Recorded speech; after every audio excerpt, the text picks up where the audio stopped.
It started around 9:30 on Friday the 13th.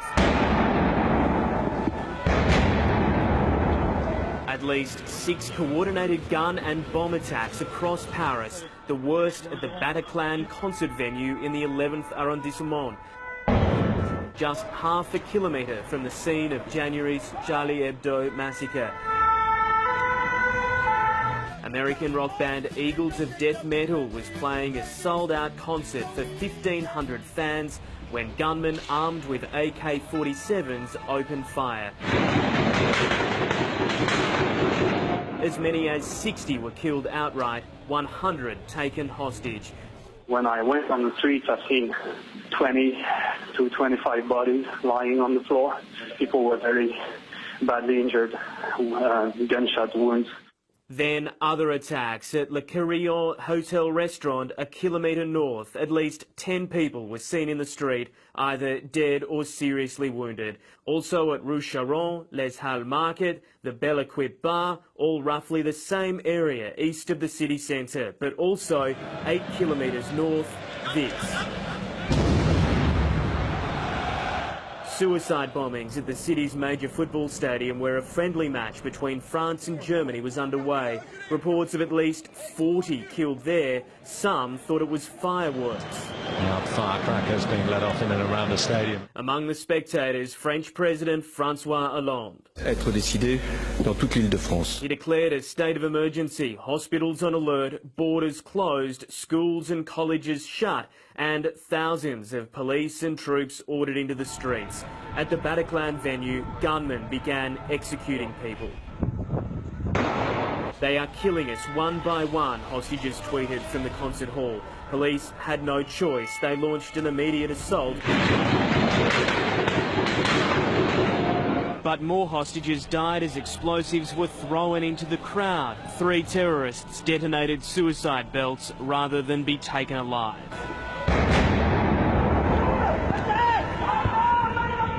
The death toll is at least 100 and rising. Residents of Paris were told to go home and stay indoors. Some metro lines were closed, but taxi drivers offered free rides to anyone who was stranded.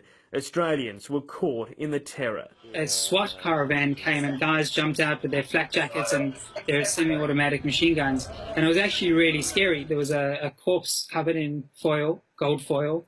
And then there were people getting emergency treatment with drips and IVs and all that. And it's not the type of thing you want to watch. It was quite frightening, obviously not knowing Paris well.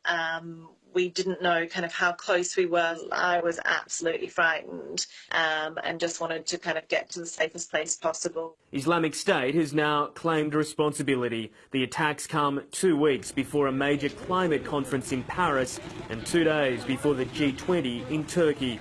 President Hollande went to the Bataclan concert hall and said terrorists would be fought without mercy after the deadliest day in Paris since World War II. Cette tragédie, l'abomination. This tragedy, this abomination committed by barbarians. Hugh Whitfeld is also at the Bataclan concert hall. Hugh, what's the situation there now?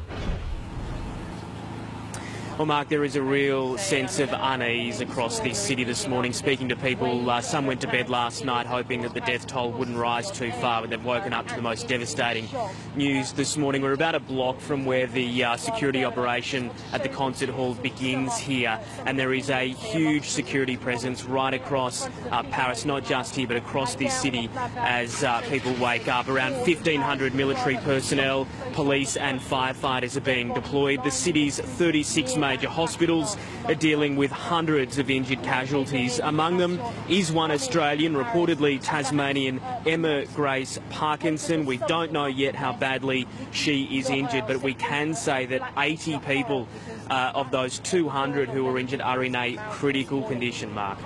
Hugh, so many killed, so many injured. Have authorities confirmed how many attackers have died?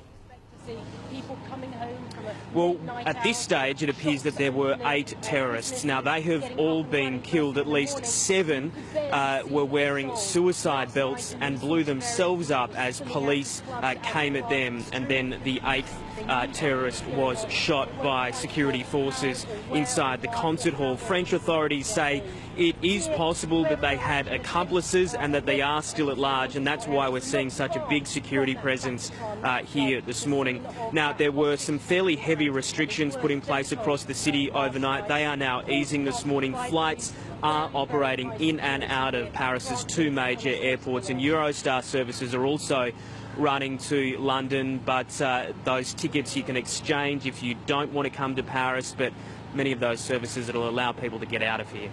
Now, Hugh, you were on the streets of Paris as all this unfolded. What was that like for you? It was pretty clear that something was up when we just saw so many emergency vehicles heading in the same direction, and there was a real sense of unease and concern about what was going on. And then as the night progressed, it became pretty clear that people were just determined to get home. We know that there were thousands of people trying to get home from that stadium. That meant that it was fairly busy on the metro, and as the night wore on, people were just keen to be safe. But you can guarantee that people won't stay inside for too long. Remember those scenes from the Charlie Hebdo, thousands of people on the streets. I think we'll see that again, Mark. OK, Hugh Whitfield on the streets of Paris. Thank you.